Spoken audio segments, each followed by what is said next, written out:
The Sewing Report presents some practical tips and tricks I learned while sewing face masks, both the surgical and close-fitted styles. Check the description box for links to the patterns featured. Note that DIY cloth masks do not offer the same protection as medical-grade masks. The CDC advises to only use homemade masks as a last resort. Pre-wash and iron fabric before sewing, then launder the finished masks. Cotton shrinks, and the masks could get distorted if you skip this step. Trace pattern pieces onto more durable material like template plastic, cardboard, or heavy stabilizer. Inexpensive washers from the hardware store make great pattern weights.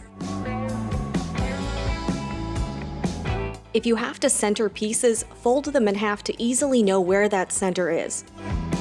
Got a serger? Use it to neatly finish any raw fabric edges for more durability.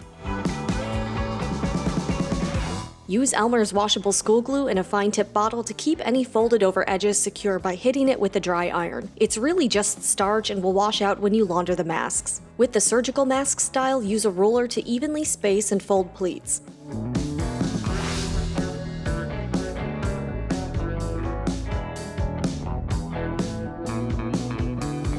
To create the elastic casing on the ends, the Clover hot hammer came in handy for the first fold. Use that glue again and keep it in place, then do the second fold and press.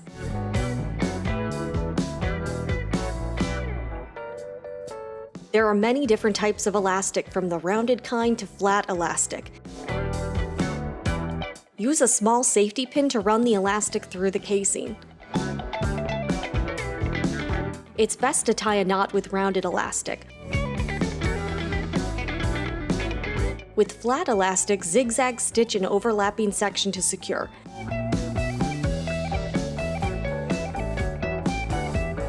Then hide that part in the casing. If you're following the more fitted, full version of a face mask pattern, use a tailor's ham to shape the curved center seam. Also, I discovered if you press the seams to the same side on both the outer and lining fabrics, later on, when you're placing them right sides together to sew, the seams will nest nicely on opposite sides. For this elastic casing, I didn't want exposed raw edges, so here's what I did. First, I pressed the top and bottom seam allowances. Fold and press the serged side seams. Use a little glue to keep them in place. Fold again right up to the lining and press. Top stitch close to the inside edge. Back stitch at the beginning and end.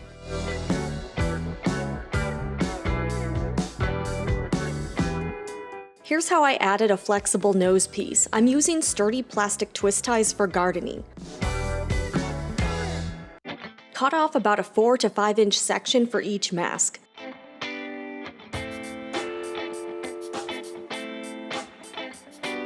Insert it between the layers.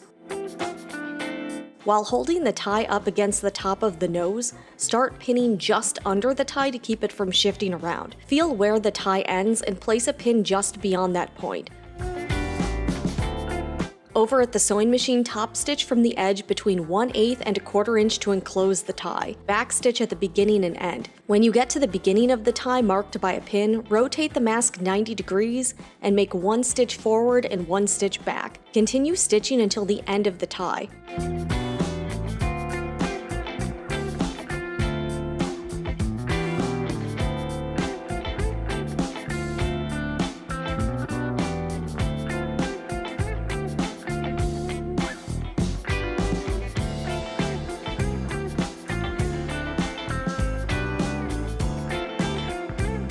Repeat that step.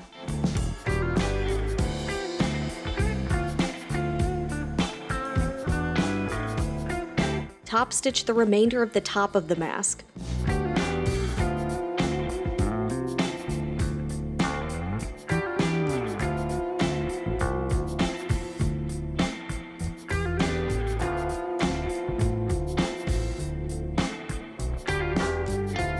Subscribe to the Sewing Report for sewing crafts and DIY projects. This year I'm doing a Learn to Sew in 2020 series to help beginners with an interest in using a sewing machine. Thanks for watching, I'm Jen, and I'll see you again in the next video.